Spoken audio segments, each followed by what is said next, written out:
Can I take you back to Pakistan? Yeah. The cipher cable, supposedly, that's been reported. Just I know that you've had some on-record comments on this, but I wanted to ask you about the veracity of the comments. It's obviously a Pakistani document. Does the United States generally think that what was reported there was accurate? So a few things. One, yes, it's a report reported to be a Pakistani document. I can't speak to whether it is an actual Pakistani document or not. Just simply don't know.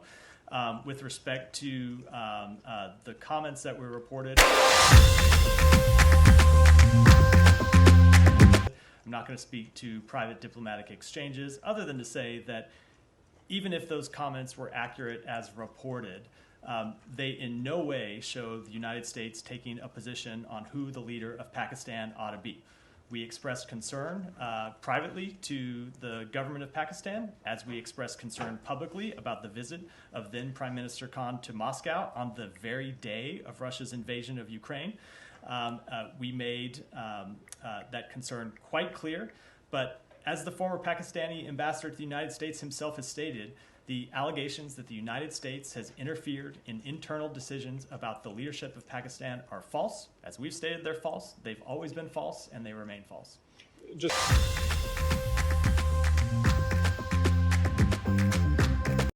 Remain false. Just to pursue that briefly, I guess the money quote in that was saying that Pakistan would, or that Imran Khan personally would have continued isolation because of his visit to Moscow.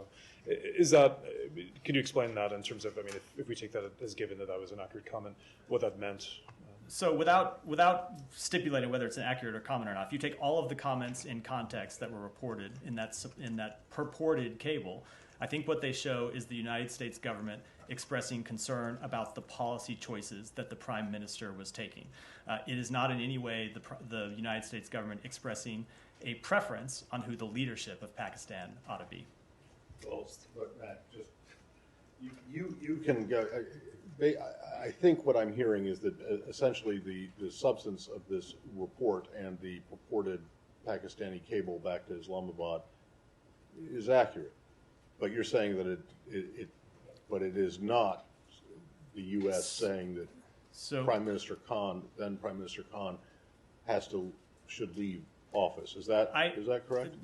Close-ish. I cannot speak to the veracity. Close-ish. Then I'll explain what I mean. I'll explain what I mean by close-ish. That's a diplomatic term. Exactly. I'll explain what I mean by that, which is I cannot speak to the veracity of this document. Okay. What I can let me just finish. What I can say, even if those comments were all 100% accurate as reported, which I do not know them to be, they do not in any way show a representative of the State Department taking a position on who the leadership. They're commenting on. You can understand, though, perhaps you can understand why other countries might think when the U.S. weighs in, even in a way like this, that it is taking a position on it. So, I mean, I can think name like 5 or 10 leaders who the United States has sought to oust, including some that it has been successful in ousting, although not only after military invasions.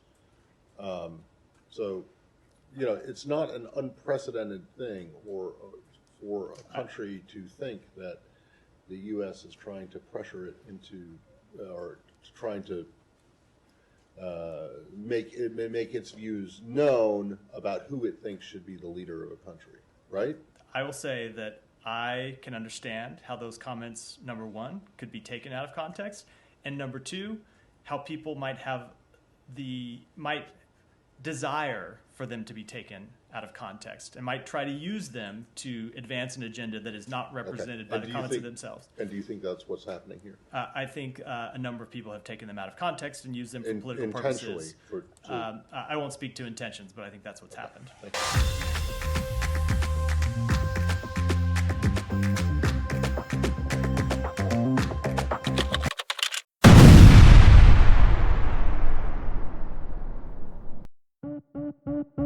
you.